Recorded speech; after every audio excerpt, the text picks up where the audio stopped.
So now, Rabotai Yekarim, the Chazon Ish says the following. People who have spent their time since youth perfecting their character traits by studying books that teach people how to do so, meaning Mussar books, whether it's Chovot HaLevavot, the Netivei Or, the Mesilat Yesharim, or Path of the Just, Reshit Chochmah, and countless other books that have been written by our sages to teach us how to develop our character traits. But these people that have spent a lot of their time studying Mussar, many times they're Baalei Tshuva, or people that are just trying to improve themselves and so on, they have not learned the laws of judicial matters, meaning they haven't learned Halacha, and therefore have not acquired the love of justice. So here we're repeating same thing he said so far, where somebody says, Rabbi Yaron, I listen to every shiur that you have. Good. Do you also learn Halacha? No, I learned from the shiur. Okay, that's good that you're learning from the shiur, especially if it's in the beginning. But after a little while, you have to learn some Halacha along with my shiur, not just my shiur. My shiur by itself is not going to be enough to teach you everything you need to know how to keep Shabbat. You have to learn the laws of Shabbat. It's not going to teach you everything you need to know about the holidays. You have to learn the laws of the holidays. It's not going to teach you everything about kashrut. You have to learn the laws of kashrut, and so on and so forth. My shiur is going to teach you the right hashkafa, Mussar, how to become a better human being, a few halachot here and there, but you have to combine it with halacha from books. Oh, no, it's enough for me. Just your shiur is just enough for me. It may be enough for you because you think the shiur is great, and I appreciate that, but I'm telling you, as the one that's telling the shiur, it's not enough. Why? You have to learn halacha. If you don't learn halacha, the shiur is not going to be enough for you, and the Chazon Ish gives us an atomic bomb. An atomic bomb, Rabotai Yekarim, for people that only learn Mussar. Needless to say, this is also for people that only learn halacha. If a person only learns halacha, he doesn't know how to apply the halacha. He also has the same results as what the Chazon Ish is saying here. But nonetheless, here the Chazon Ish says, people that spend all of their time learning Mussar, no time learning halacha, therefore, they have not acquired the love of justice and are more susceptible to moral illness of perversion of justice than those simple people who have not studied the matters of fear of God and the ways of perfecting one's traits at all. Clarification: a person that only learns Mussar, needless to say, if he only learns halacha, only learns one of them, is now more inclined to have this spiritual sickness that will make him a complete heretic, make him completely horrible in the eyes of HaKadosh Baruch Hu. Why? Because he will pervert justice. He will pervert the halacha. Why would he pervert the halacha if he learned so much Mussar? If I worked on my anger, shouldn't that make me a better servant of Hashem? If I worked on my humility, shouldn't I make me more humble like Moshe Rabbeinu and therefore accept everything Hashem says? If I worked on my generosity, shouldn't that make me a better servant of Hashem by giving and throwing my money around to all of the kollels and the yeshivot and the kiruv organizations? So how could so much Mussar be bad for me? How?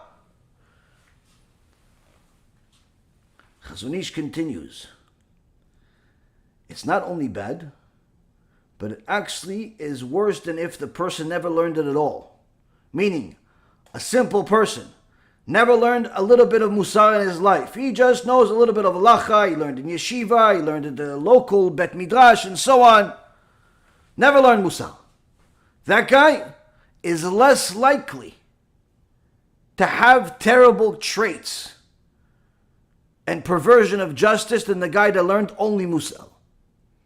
Even though Mussar is a requirement, so much so that Rabbi Yosef Karo, the Baal Shulchan Aruch, the father of all halacha, that all of Am Yisrael complies with, the Shulchan Aruch, he himself wrote that he got rebuked by the angel that he learned with, that he has to learn more Mussar every day. He only learned 2 hours a day. He had to learn 3. If he had to learn 3, we have to learn 3,000. But that's a different story. Point is, Mussar is prerequisite for all of Am Yisrael. It doesn't matter if you're the biggest rabbi in the world or you're just a brand new person. So how could it be that someone that learned only Mussar is worse off than someone that has never learned it at all? Chazon Ish continues.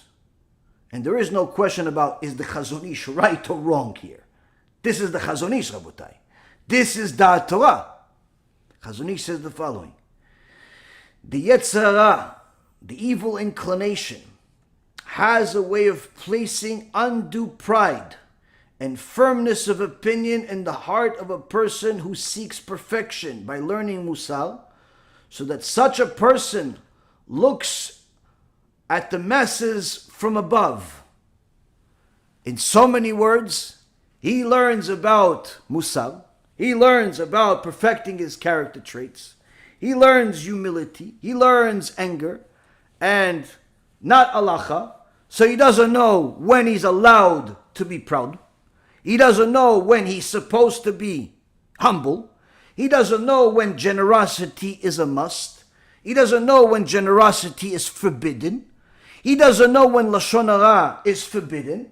He doesn't know when Lashon Hara is a mitzvah to say Lashon Hara. He doesn't know when to share the news. He doesn't know with who to share the news with. He doesn't know when to keep his mouth shut. He doesn't know. He just knows, listen, I should just be humble like Moshe Rabbeinu. I should never be angry about anything. And I should love everybody. Right? That should make me a better person. Or better yet, I'm going to be like Pinchas. I'm going to hate everybody. That is not a tzaddik. Or best yet, I'm going to be generous with everyone that comes to me. Or better yet, I'm not going to give to anyone because it must be that everybody's a criminal. Because they're all asking for money, so they must be criminals. In so many words, he perverts justice. He goes to the extreme on everything. Why? He doesn't know when to apply the law. He doesn't know when to apply these traits. And that, Rabotai Karim, is one of the things that happens to a person that only learned Mussar, where he starts looking at everybody else in the world as if they are below him.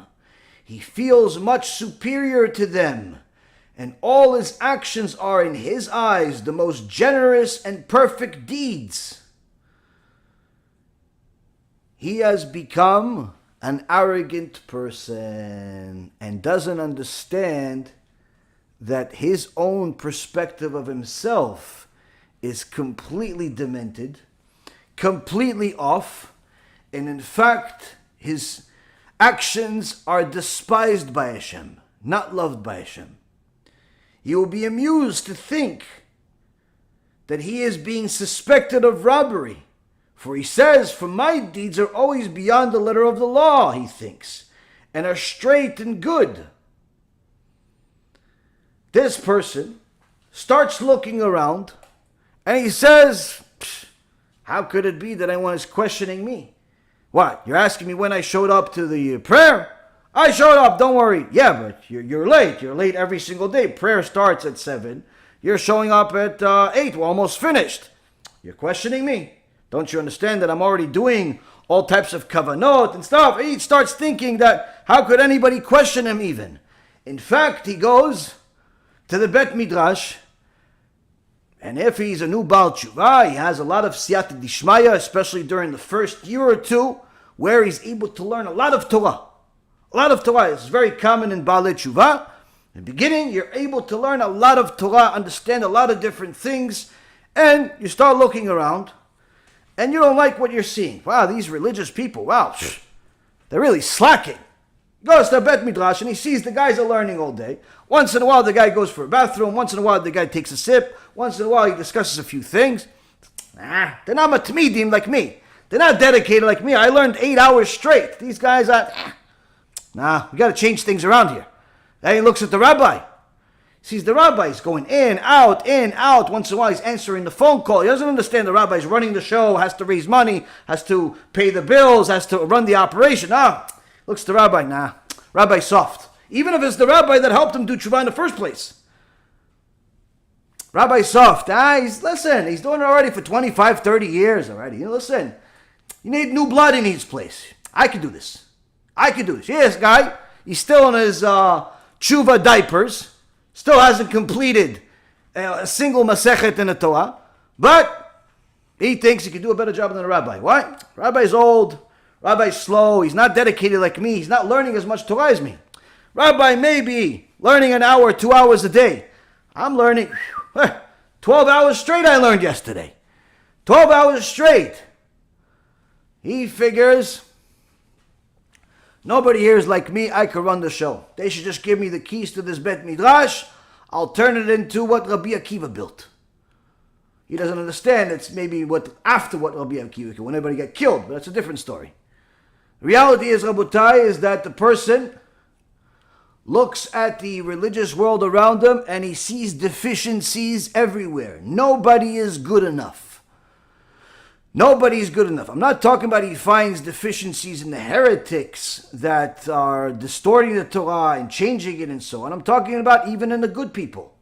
In the good places, these people pray too fast. Maybe you pray too slow. Doesn't think that. These people don't have kavanah. Why don't have kavanah? How do you know they don't have kavanah? Well, you're in their brain. No, listen, they finished Amidah in 6-7 minutes. How could they have kavanah in 6-7 minutes? Maybe they're like Rav Ovadia, who prayed in less than 5 minutes Amidah and still has more kavanah than you would have in your entire life. Maybe. Never thought in your head? There's no way. No way. You need at least 20 minutes. 20 minutes Amidah in order to have real kavanah. You need 20 minutes maybe. Maybe they don't. No, I never thought that. They're not really serious about their learning. What makes you think they're not serious about their learning? They get up, they get down. Maybe they have bathroom problems, maybe they have stomach problems, maybe they have financial problems. How do you know everybody's story? No, listen, I saw the guy playing with a phone. He was watching on a phone, he was watching something. And you never play with a phone? You are Baal Tshuva 6 months, a year, 2 years, 3 years. You don't have a phone? You don't have issues? You don't have a lot of problems? No, nothing, you're perfect? He says, you're questioning me? You know what I do. You know how I learn. You know how much I do. You know how dedicated I am. There's no kollel that's the right fit for me. He expects to walk into a kollel and for the ocean to split for him like it did for Am Yisrael coming out of Egypt. Listen, I need a kollel that's going to teach me, but teach me in my level. What's your level? I need to learn Kabbalah. Kabbalah. How many times you complete the Shas? Excuse me? What's that? The Shas, the Talmud Bavli, Talmud Yerushalmi, how many times? No, I don't learn that type of stuff. I learn straight Kabbalah. That's what I think. I dream in my mind, all Kavanot, the Yesod, and the Gvura, and the this, and the Chesed, and the Malchut. And what? What are you talking about? What? Because you read a few Rabbi Nachman Breslev books, and the Baal Tanya, you read a few lines here and there, you heard a few terms from Kabbalah, you think you're a Kabbalist? No, listen, I want to learn Zohar, straight Zohar. That's what I go. I go Rabbi Shimon Bar Yochai, straight.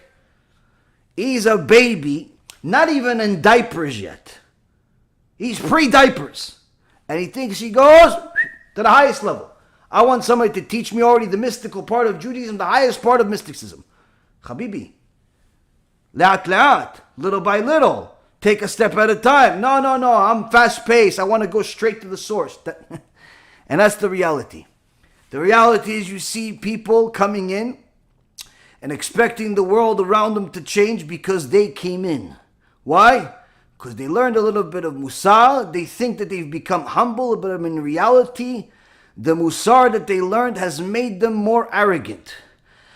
I've seen this with my own eyes multiple times. Baruch Hashem, not too many times, but nonetheless many times in comparison to, I'd say, what other people see. Where you see people learning Mussar, loving to learn about Gehenom and punishment and horrible things, but you ask him a single halachot Shabbat. Listen, by the way, what do you do? What do you do if, let's say, you notice that as soon as you leave your house, there's a light coming on? You forgot to turn it off. What do you do? What do you mean? You keep going. I got to go to shul. Oh, really? It's your light. You keep going to shul. You keep turning on the light, turning off the light every single time. Oh, no, you don't go to shul. Oh, so you don't go to shul? You don't pray then? Oh, what do you do? Wait, but you learn Zohar. How do you not know the simple halacha of what to do? Oh, I didn't get to that yet. Oh, you didn't get there yet, but you already know the name, the family name of Gabriel the Malach, the angel. And that's the reality, Rabotai. People do not know basic halachot of what to do and how to operate their Shabbat table, but they want to skyrocket to the upper echelon of Kabbalah. Upper echelon. Hey, Rabbi, listen, I love Judaism. Oh, yeah, you love Judaism? It's good. What do you love about it? I love talking about the mystical part. I like in Chassidut, we learn about the Gvura, and we learn at the Yesod. What are you talking about? What do you mean? Rabbi, you never learned about the Yesod and the Gvura and all these other things? And I'm looking at them. Do you know what you're talking about? Do you know what you're talking about? Do you know what this Gvura is that you?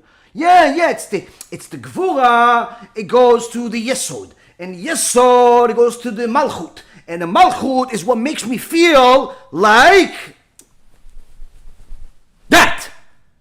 I said you need to go to an insane asylum with the Yesod and the Malchut and all the other things that you learned, and take the guy that taught you all this stuff with you. Why? It's not true. It's true, just not what's in your head. You have no idea what you're doing. It's like you taking the tools of an engineer that builds rockets and start working on your car with it. It doesn't work, Habibi. It doesn't work.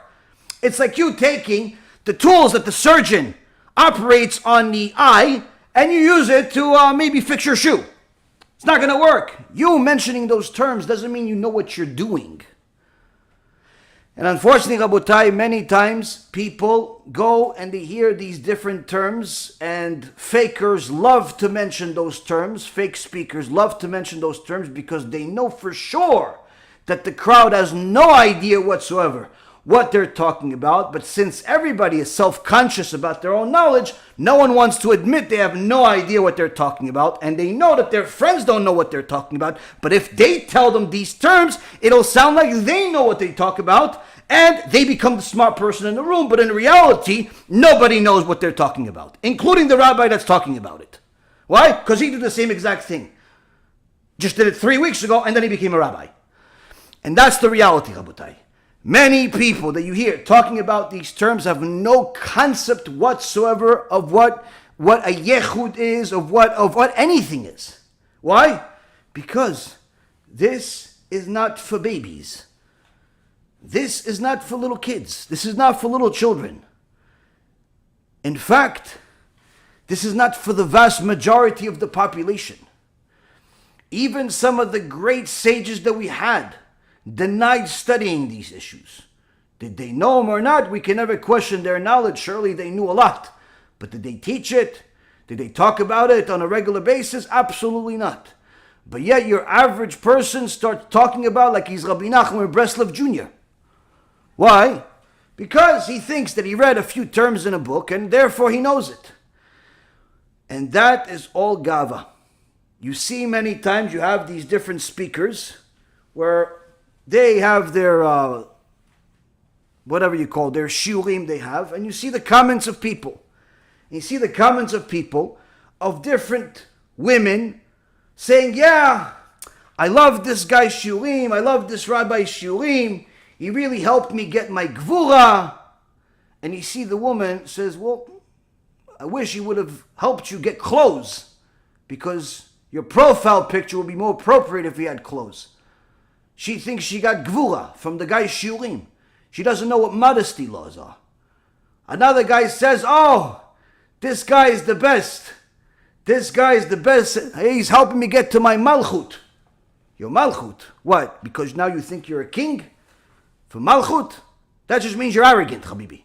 That's all that means. But yet you'll see time and time again, people teach it, people yearn for it, and I've even seen with my own eyes. One time I was in a shul, and this is probably maybe 7 years ago, 6-7 years ago, and they were praying Mincha Arvit, and they had some guest rabbi that came to the shul, and then the the shul was not exactly full of Talmidei Chachamim. Let's just say that. I knew everybody there. There was one guy that was a Talmid Chacham, really learned guy. And there was the rabbi, which I later found out was a clown. And then there was the Kila, which were just Balibatim that, some of them kept Shabbat, some of them not so much. None of them were the scholar, let's just say that. But there was maybe like 40, 50 of them. Anytime the rabbi would ask him to learn a shiur, everybody would be checking their phones, not really interested in Torah at all. Not on Shabbat, not during the holiday, not nothing. That's just the way it was a tough Kila. But anyway, this guest rabbi came. And he says to everybody, okay, listen, we're going to Shimon's house to do a shiur. Saw people weren't really buying into it. He goes, no, 40 minutes, strict Zohar. All of a sudden, it was, oh. Like little mice, little ducks. Everybody followed him like he's Ima duck, everybody. Except the Talmid Chacham and myself. Why? First of all, none of these people are qualified to learn Zohar. Number one. 2, he's not teaching them Zohar. 3, the whole scene was a joke. But why do they run? Because Mayim Gnuvim Im Taku. Stolen water are sweeter. Water, whether you bought it or you stole it, tastes the same. But Shlomo HaMelech says, when it's stolen, meaning when it's forbidden water, when it's water that's out of reach, suddenly we want it. And that's what happens a lot of times, and sometimes speakers lower themselves to their crowd and in essence tell them that they're teaching them one thing, when in reality they're not teaching them that one thing. They're just telling them, they're calling it something because they know they'll get more views or more people, so they'll put on their flyer, Kabbalah secrets. In reality, the guy's teaching you Chumash Rashi with maybe a little bit of Ramban. Oh, the secrets of the Kabbalah. In reality, he's teaching you the Midrash of maybe the Zohar, perhaps a few Gemarot, nothing else, maybe a little bit of his opinion, nothing else. But he knows if he writes Kabbalah or mysticism or something like that, everybody jumps in. Now, he may have good intentions, the rabbi. The problem is, what the Chazon Ish is mentioning here, is the student. The student now, he has attended, she has attended several of these so-called shiurim, learning about malchut and this hut and that hut and all types of things. Great. And she now thinks she's a chasidah. She thinks that she is the Bala Tanya, but female version. She thinks that she is the Baal Shem Tov, but just as maybe a Gilgul of his wife. She is already thinking about everything, but she doesn't even understand the basic law that requires her to cover her hair with a mitpachat. She doesn't know the basic law that requires her to cover her arms. She doesn't know the basic law that she has to be modest even with her speech and stop saying Lashon Hara and stop laughing so loud and so on and so forth. She doesn't know. But she tells her friends and her girlfriends about the Gvura and the Malchut and the Yistu and the all these different things. And the reality is she makes a mockery of our Torah. And this is no different with the guys. I had one guy I met one time, not too long ago. He wanted to marry one of my students. So my student asked me to speak to this person. And I spoke to him and I said, so what do? You keep this, don't keep. He says, no, I keep. We keep him Ba'al Tshuva already for X amount of years. And okay, good, Baruch Hashem, who's your rabbi? Nah, I haven't found a rabbi. Flag number 1. Biggest flag of all. How can you be a Ba'al Tshuva or a religious person altogether without a rabbi? How? How is that possible? No, listen, I haven't found the right one because my rabbi that was really good, he moved to Israel. I don't know, my rabbi has always been in Israel. He's still my rabbi and I talk to him as often as I need to talk to him. No, I need to see him. What are you looking for, a girlfriend? What do you mean you need to see him? You have a question, you send a letter, you send an email, you make a phone call. That's it. Everybody has this thing about seeing the rabbi. Why do you need to see the rabbi? Do you think that every student that the Rambam had, he saw him? The Rambam got a letter from some young student who asked him to translate his Mishneh Torah to Arabic. He never saw him in his life. But he did what he asked him to do, and he translated the entire Mishneh Torah, which is amazing, to Arabic. Did he see him? No, he didn't see him. Many times rabbis don't see their students, but people have, no, I have to see him. Okay, so you didn't see him. So there's nobody else good by where you live? No, they're all modern and they're very into the pshat. Flag number 2. What do you mean they're only into the pshat? That's what we're supposed to learn, the pshat, the basic meaning of everything. No, I'm above that. Oh, you're above the pshat? Pshtabach shimo la'ad. You're higher than Rashi? You're higher than Rashi? Come here, I want to kiss your hand. You're higher than Rashi? Wow. He's higher than Rashi. I couldn't believe I said, Ishtabach shimo, thank you, HaKadosh Baruch Hu. I didn't know that you're going to give me the schut to speak to somebody that's higher than Rashi, who's higher than the pshat. This clown tells me, no, I learn, pshat's not for me. Oh yeah, what's for you? No, I go straight to the Zohar, Kabbalah. Don't misunderstand this, Rabotai. I love the Zohar. It's Kodesh Kodashim. But when somebody tells me they only study the Zohar, I know without a shadow of a doubt, that person is a clown. That person has no idea what he's talking about. It would be surprising if he knows the basic laws of tefillah, of just praying. Forget about the laws of Shabbat or the laws of anything else. Just to pray the right way, it would be surprising if he knows. Why? Anyone that understands how you're supposed to learn basics, what you're supposed to do in life as a Jew, here somebody says, I only learned the Zohar. Unless you are an extraordinary scholar that has already covered everything, know everything, you're one of these geniuses that's Kodesh Kodashim yourself, you know the entire Gemara by heart, you know all of them, you're just something out, you're Rav Ovadia, and now you've decided that, okay, I'm going to be Rav Kaduri, and I'm going to focus on the Zohar for the next few years. Okay, but who are you? You're a Baal Tshuva for 5 years, 10 years, and already you think that you know everything? Rabotai, that's what happens. I've even seen one guy claimed to be a rabbi, came to visit the United States. He was at a friend of mine's house. And this guy dressed weird, looked weird. But, I kept my mouth shut at those days. It was still early on. And we were hosted by my friend. And we're sitting there after the meal. And the rabbi says to his helper, Go get me the Zohar. Or go get me, I think it was the Zohar. So the guy goes, hey, hold on. But make sure it has no commentary. I don't need that stuff. That was when I knew he's a joke, he's a scammer, he's a liar. Why? The greatest sages in the world read with commentary. Why? You double check. Who knows that you actually know what you're talking about? But he made sure to say it loud enough so the owner of the house hears, wow, this rabbi is such a scholar. He already doesn't need commentary anymore. If you're really that much of a scholar that you really didn't need commentary, guess what? You'd also be humble not to tell people about it. But that's what happens in the world.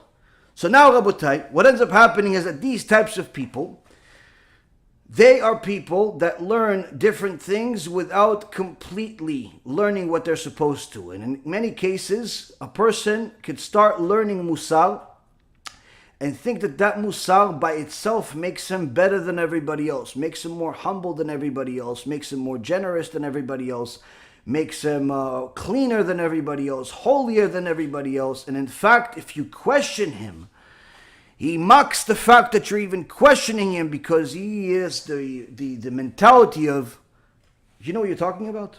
You know who you're talking to? You know who did it? And I've seen that too. Is one of these people that used to come to my shulim, and he was one of these people that if he did something, he would make it seem as if nobody knows that he did it, and he doesn't want to tell everybody who he did it, but you'd make sure that you know he did it. You guys notice all the coffee is there, right? Yeah, thanks, appreciate it. You don't know who did it though, right? No, but whoever did it, thanks. You don't know. You don't know. Okay, all right. By the way, you guys notice that the place is clean, right? Yeah, it's clean. It's good, Baruch Hashem. Clean lady came. No, clean lady didn't come. No cleaning here. Oh, but it's clean though. Yeah. Isn't that something? You don't know who did it though, right? No, we don't know who did it, but whoever did it, thank you. Yeah, you should thank him. You should.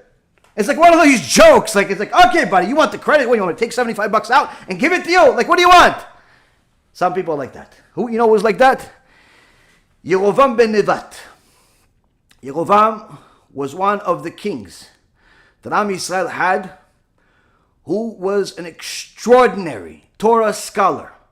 The Gemara says that he had 127 different insights about every single halacha in the Torah.